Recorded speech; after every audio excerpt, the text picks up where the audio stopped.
दोस्तों, आज की कहानी है बहू जेठानी होने का मतलब ये नहीं कि हाथ पर हाथ धरकर बैठ जाओ। दोस्तों, कहानी शुरू करने से पहले अगर हमारे चैनल को सब्सक्राइब नहीं किया हो तो कर लीजिए ताकि आपके पास पहुंचे हर रोज नया वीडियो। मम्मी जी चलिए खाना लगा दिए, पापा जी भी खा चुके हो।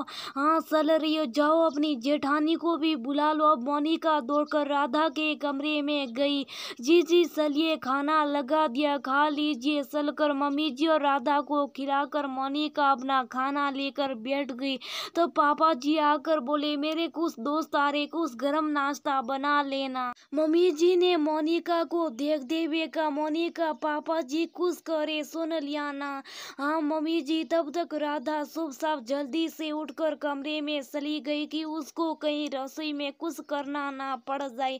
मोनिका ने जल्दी से खाना निपटा कर नाश्ता बनाने में जुट गई। तब तक पापा जी के दोस्त भी आ गए और मोनिका ने सबको बढ़िया गरम नाश्ता बनाकर खिला दिया। सभी ने मोनिका के बनाए नाश्ते की बहुत प्रशंसा की। मोनिका अपनी प्रशंसा भूली नहीं समाई। मोनिका जब शादी होकर आई तो घर पर सभी का मन जीतने में बहुत समय लगा। मोनिका तो बहुत प्यार वाली थी, पर ससुराल में हर एक का स्वभाव और संस्कार अलग अलग। सीधे सर स्वभाव की मोनिका हर एक की खुशियों में अपनी खुशी ढूंढ लेती। चाहे जितना काम कर ले लेकिन कभी मुंह से उबत नहीं करती। तभी राधा का बेटा बाहर से खेलकर वापस आ गया और राधा से बोला, मम्मी मुझे कुछ भी खाना जाओ, सासी रसोई में उनसे जाकर कुछ ले लो। मोनिका ने बबलू को बड़े प्रेम से दूध गर्म करके और साथ में बिस्कुट दे दिए।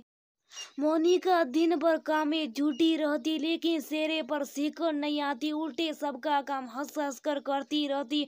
मम्मी जी को लगता भी कि ये गलत है क्योंकि अभी मोनिका की बहुत ज्यादा उम्र नहीं थी, लेकिन फिर भी राधा से संकोच कुछ कह नहीं पाती। एक दो बार कहने की कोशिश की लेकिन राधा यही बोली, इतने दिन मैंने भी तो अकेले घर संभाला, मोनिका संभाले। और सासू माँ ये सुनकर चुप होगी क्योंकि उनसे तो वैसे भी कुछ काम नहीं हो पाता था। मोनिका की शादी में किसी कारणवश बुआ सास सुधा नहीं पाई थी तो वो मोनिका से मिलने के लिए आई। राधा का ऐसा व्यवहार उनको बिल्कुल भी पसंद नहीं आया। बुआ जी देखती मोनिका दिन भर काम करती रहती और राधा कमरे में या तो टीवी देखती या फिर मोबाइल चलाती रहती। सुधा ने अपनी भाभी से कहा, भाभी अब राधा से कुछ कहती क्यों नहीं, मोनिका अकेले काम में झूठी रखती है, आखिर वो भी तो अच्छी बचाई है। भाभी बोली, जीजी मैंने कई बार राधा को समझाने का प्रयास किया लेकिन हर बार उसने यही जवाब दिया, आखिर मैंने भी तो घर इतने दिन तक अकेले संभाला। मोनिका की बारी इतना सुनकर सुधा एक निर्णय साथ बैठ उठी और राधा के कमरे में चली गई। राधा बेटी मोबाइल में गेम खेल रही थी। आइए बुआ जी, आप बेकार परेशान हुई, मुझे बुला लेती, कुछ काम था आपको। कोई बात नहीं बेटा, थोड़ा बहुत चलूंगी तभी तो हाथ पैर सही रहेंगे, नहीं तो बुढ़ापे तो हाथ पैर जाम होते देर नहीं लगती। देख रही हो ना। अपनी सासू माँ को ये कहते हुए बुआ सास पलंग पर बैठ गई। क्या कर रही थी बेटा? राधा कुछ नहीं बुआ जी, बस मोबाइल देख रही थी। बड़ी अच्छी बात है, लेकिन बेटा दिन भर मोबाइल चलाना और टीवी देखना इससे आंखें बहुत जल्दी खराब हो जाती है, तुम्हें तो पता ही होगा। और बहुत कम उम्र में चश्मा भी लग जाता है। नहीं बुआ जी, मैं बहुत ज्यादा टीवी और मोबाइल नहीं चलाती। बुआ जी के इस तरह से कहने पर राधा अकलाती हुई बोली, मैं ये नहीं कहती कि गलत बात है, लेकिन हर चीज का उपयोग एक हद तक किया जाए तभी ठीक है, वरना उससे हानि भी हो जाती है। और राधा बेटा, मुझे तुझसे एक बात और कहनी थी, जो तुम दिन भर एक ही जगह पर बैठी रहती हो ना, तो बड़ी जल्दी तेरे घुटनों जाम हो जाएंगे। नहीं बुआ जी, मैं तो चलती फिरती हूँ। ये भी कोई चलना फिरना होता है? उठे ना धो लिया, खा पी लिया, फिर पलंग पर बैठ गई। मोनिका अकेले काम में लगी रहती है, उसका थोड़ा हाथ काम में बढ़ा लिया करो। वो तुम्हारी देवरानी सही लेकिन है तो छोटी बहन के समान। और मैं देख रही हूँ कि तुम बबलू का भी काम खुद नहीं करके मोनिका से करवाती हो। बेटा मेरी मानो तो संभल जाओ, अभी वक्त है।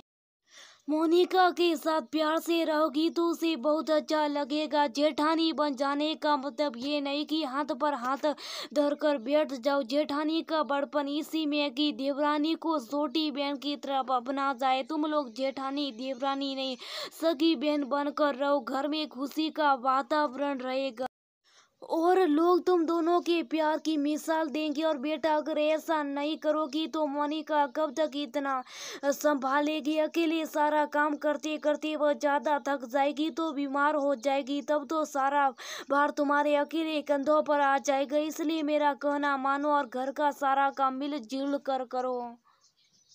बुआ जी, मैं शायद अपने जेठानीपन के अहंकार में बहक गई थी। जब मैं इस घर में शादी होकर आई तो मुझे किसी भी सहायता नहीं मिली। मम्मी जी परेशानी रहती थी, इसलिए मेरे मन में बदले की भावना आ गई थी। मैंने ये नहीं सोचा कि जैसे मुझे अकेले काम करने में बुरा लगता था वैसी मोनिका को भी लगता होगा। आपका बहुत बहुत धन्यवाद, आपने मेरी आंखें खोल दी। मैं आपसे वादा करती हूँ कि आज से मोनिका को अपनी छोटी बहन की तरफ प्यार करूंगी।